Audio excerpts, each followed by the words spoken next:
Before he was a legend, before he was a face on Mount Rushmore, before he was the man who got shot in the chest and still finished his speech, Theodore Roosevelt was a rich kid with asthma.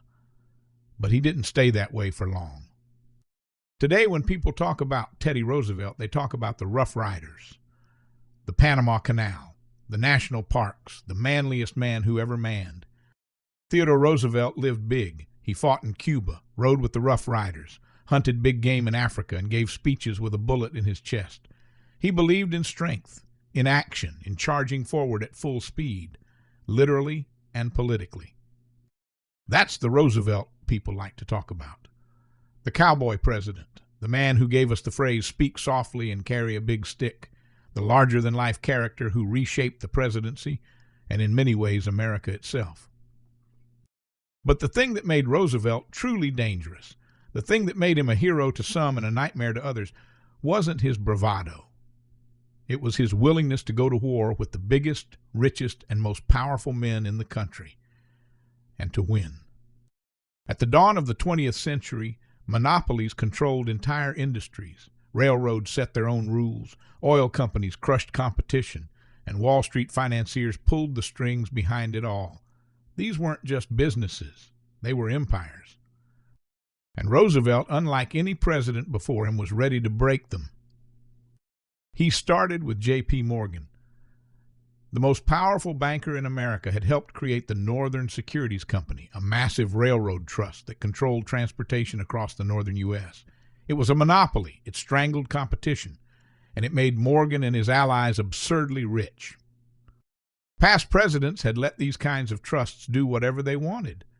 Roosevelt didn't. He took Northern Securities to court under the Sherman Antitrust Act, a law that had been on the books for a decade but had barely been used. And in 1904, the Supreme Court ruled against the trust, ordering it to be broken up. Roosevelt had done the unthinkable. He had taken on one of the richest men in the country, and he had won. And he didn't stop there.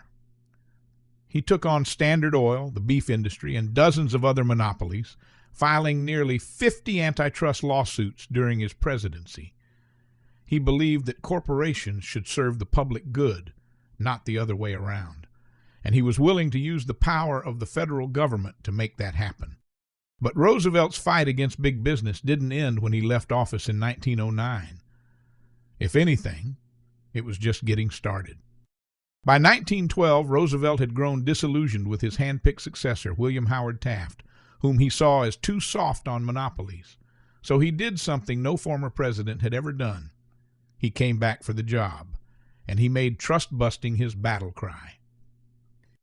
Running as the head of the Progressive Party, nicknamed the Bull Moose Party, Roosevelt called for the end of what he called invisible government, the stranglehold that corporate money had on politics. He wanted strict regulations on monopolies, an 8-hour workday, a minimum wage, and stronger protections for workers.